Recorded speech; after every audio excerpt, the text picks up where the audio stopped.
नमस्कार दोस्तों, साल 2004 से 2009 का दौर था जब लालू प्रसाद यादव हमारे देश के रेल मंत्री हुआ करते थे। देश की रेल तेजी से दौड़ रही थी और उसी के साथ लालू प्रसाद यादव का राजनीतिक सितारा भी चमक रहा था। हर मंच पर कहा जा रहा था कि लालू ने तो रेलवे को घाटे से मुनाफे में ला दिया, लेकिन इसी दौरान पर्दे के पीछे कुछ और ही कहानी चल रही थी। ऐसी कहानी जहां रेल के ठेके और नौकरियां सिर्फ काबिलियत से नहीं बल्कि जमीन और रिश्वत से तय हो रही थी। सोचिए, उस समय देश भर में लाखों युवा रेलवे की नौकरी पाने के लिए दिन रात मेहनत कर रहे थे। कोचिंग संस्थानों में भीड़ें लगी रहती थी। हर कोई अपने सपने को रेल की तरह ट्रैक पर लाने की कोशिश कर रहा था, लेकिन वहीं दूसरी तरफ कुछ लोगों को रेलवे की नौकरी सिर्फ इस शर्त पर मिल रही थी कि वे अपने जमीन लालू प्रसाद यादव के परिवार के नाम कर दें। यानी जिस सरकारी नौकरी के लिए कोई सालों तैयारी कर रहा था, वही किसी को सिर्फ एक जमीन के टुकड़े के बदले में नौकरी मिल रही थी। और यहीं से शुरू हुआ वो मामला जिसने लालू यादव की छवि पर गहरी चोट मारी, यानी कि IRCTC होटल घोटाला और लैंड फॉर जॉब्स घोटाला। ये कहानी शुरू होती है साल 2006 से, जब लालू यादव रेल मंत्री थे और IRCTC यानी Indian railway catering and tourism corporation railway के होटलों और केटरिंग सेवाओं को ठेका देता था। अब हुआ ये कि IRCTC ने रांची और पुरी में 2 बड़े होटलों के मेंटेनेंस और संचालन के लिए ठेका देना था। कानून के हिसाब से सब कंपनियों को समान मौका मिलना चाहिए था, टेंडर ओपन फॉर्म में होने चाहिए थे। लेकिन CBI के जांच में सामने आया कि ये ठेका पहले से तय था। सुजाता होटल प्राइवेट लिमिटेड नाम की कंपनी को फेवर में कॉन्ट्रैक्ट दे दिया गया और इसके बदले लालू यादव के परिवार को पटना में 3 एकड़ जमीन दी गई। ये जमीन जिसकी असली कीमत करीब 45 करोड़ रुपए की थी, राबड़ी देवी और उसके बेटों के नाम सिर्फ 1.5 करोड़ रुपए में ट्रांसफर कर दी गई। यानी साफ शब्दों में कहे तो रेलवे का ठेका सरकारी कागजों पर था, पर मुनाफा निजी जेब में जा रहा था। 2017 में जब CBI ने इस मामले को फिर से खोला तो कई जगह छापेमारी हुई। राबड़ी देवी और तेजस्वी यादव से पूछताछ हुई और ED ने मनी लॉन्ड्रिंग का केस भी दर्ज किया। आखिरकार 2024 में कोर्ट ने लालू, राबड़ी और तेजस्वी यादव समेत कई लोगों के खिलाफ औपचारिक आरोप तय किए। लालू यादव ने कहा कि यह सब एक राजनीतिक साजिश है, लेकिन अदालत में अब हर गवाह और सबूत की परत खोली जा रही है। इस घोटाले ने उस दावे को हिला दिया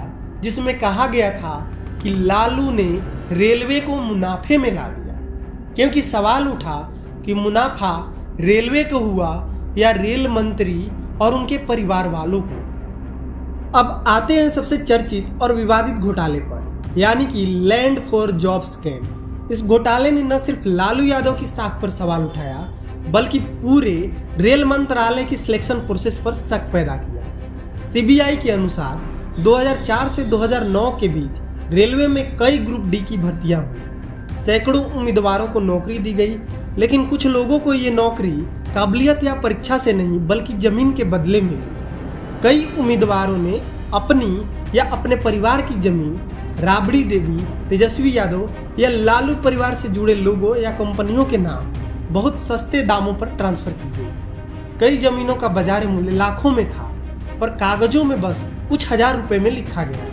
CBI की जांच से पता चला कि नियुक्ति पत्रों की तारीखें भी गड़बड़ थी। कुछ दस्तावेज बाद में डाले गए और चयन प्रक्रिया पूरी तरह नियमों के खिलाफ थी। 2019 में इसकी जांच शुरू हुई, 2022 में FIR दर्ज हुई और 2024 में CBI ने 78 लोगों के खिलाफ चार्जशीट दाखिल की। ED का कहना है कि इस पूरे रैकेट में करीब 600 करोड़ रुपए की संपत्ति बनाई गई। कई गवाहों ने कोर्ट में बयान दिए कि हाँ, नौकरी मिली थी और बदले में जमीन दी गई थी। लालू यादव और उनका परिवार इसे पूरी तरह राजनीतिक षड्यंत्र बताते हैं। मामला फिलहाल अदालत में चल रहा है और हर सुनवाई में नए खुलासे हो रहे हैं। जहां एक तरफ देश के लाखों युवा रेलवे की नौकरी के लिए रात दिन मेहनत करते हैं, वहीं दूसरी तरफ कुछ लोगों को अपनी जमीन देकर नौकरी खरीद रहे थे। यानी ये मामला सिर्फ भ्रष्टाचार का नहीं, बल्कि इन युवाओं के सपनों के खिलवाड़ था जो सिस्टम पर भरोसा करके तैयारी कर रहे हैं। अब सवाल उठता है कि इतना बड़ा खेल आखिर खुला कैसे? कौन था जिसने बताया कि रेल मंत्रालय या IRCTC के अंदर गड़बड़ी चल रही है? दरअसल ये कहानी शुरू होती है 2016-17 के आसपास। रेल मंत्रालय के पुराने दस्तावेजों की जांच करते समय कुछ अधिकारियों ने देखा कि कई नियुक्तियां बिना सामान्य प्रक्रिया के की गई है, यानी बिना अखबार में विज्ञापन, बिना इंटरव्यू बोर्ड के कई लोगों को सीधे नौकरी मिल गई थी। जब उन नियुक्तियों के फॉर्म और दस्तावेज देखे गए तो पता चला कि उन लोगों के परिवार ने पटना और आसपास की जमीनें लालू यादव के परिवार या उनसे जुड़ी कंपनियों के नाम ट्रांसफर की थी। यहीं से लैंड फॉर जॉब्स स्कैम की जांच शुरू हुई। इसी तरह IRCTC होटल के मामले में 2017 में CBI को एक इनपुट मिला कि रेल मंत्रालय ने 2 होटलों के मेंटेनेंस कॉन्ट्रैक्ट एक निजी कंपनी सुजाता होटल को दिया है और इसके बदले में लालू परिवार को पटना में महंगी जमीन दी गई है। CBI ने तुरंत प्रारंभिक जांच शुरू की। उस दौरान पता चला कि टेंडर की प्रक्रिया में पारदर्शिता नहीं रखी गई, कई कागजों में तारीखें बदलकर जोड़ी गई और जो कंपनी कॉन्ट्रैक्ट पा रही थी उसका सीधा संबंध लालू यादव के करीबी लोगों से था। इसके बाद CBI ने FIR दर्ज की। लालू, राबड़ी देवी, तेजस्वी यादव और कई रेलवे अधिकारियों के नाम लिखे गए। दिल्ली और पटना में रेड पड़ी। घर और दफ्तरों से दस्तावेज, जमीन के रजिस्ट्री पेपर और कई बैंक रिकॉर्ड बरामद हुए। कई गवाहों के बयान लिए गए जिसमें कुछ लोग खुद वो उम्मीदवार थे जिन्हें सरकारी नौकरी मिली थी। उनसे पूछताछ में CBI को पता चला कि कई बार जमीन महज कुछ लाख रुपयों में राबड़ी देवी के नाम पर ट्रांसफर कर दी गई थी, जबकि उसका बाजार में मूल्य कई करोड़ रुपयों में था। CBI ने फिर इस मामले को क्रिमिनल कॉन्स्पिरेंसी, भ्रष्टाचार निवारण अधिनियम और धोखाधड़ी की धाराओं में दर्ज किया। जांच के दौरान ED भी जुड़ी जिसने मनी लॉन्ड्रिंग का केस बनाया और करीब 600 करोड़ रुपए की अवैध संपत्ति का पता लगाया। 2024 तक पहुंचते पहुंचते CBI ने लैंड फॉर जॉब केस में फाइनल चार्जशीट दाखिल कर दी और IRCTC होटल मामले में कोर्ट ने औपचारिक रूप से लालू और उनके परिवार का आरोप तय कर दिया। यानी कहानी अब अदालत के दरवाजे पर है। IRCTC होटल मामले में दिल्ली की अदालत ने 13 अक्टूबर 2025 को आरोप तय कर दिए हैं। इसका मतलब है कि अब ट्रायल शुरू हो चुका है।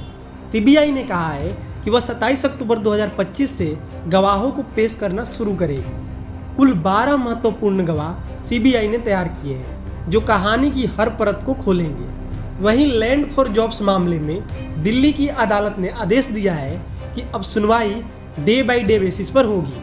इस मामले की नियमित सुनवाई भी 13 अक्टूबर 2025 से शुरू हो चुकी है। सुप्रीम कोर्ट ने भी लालू यादव की याचिका को खारिज कर दिया है। यानी अब ट्रायल रुकेगा नहीं, लगातार चलेगा।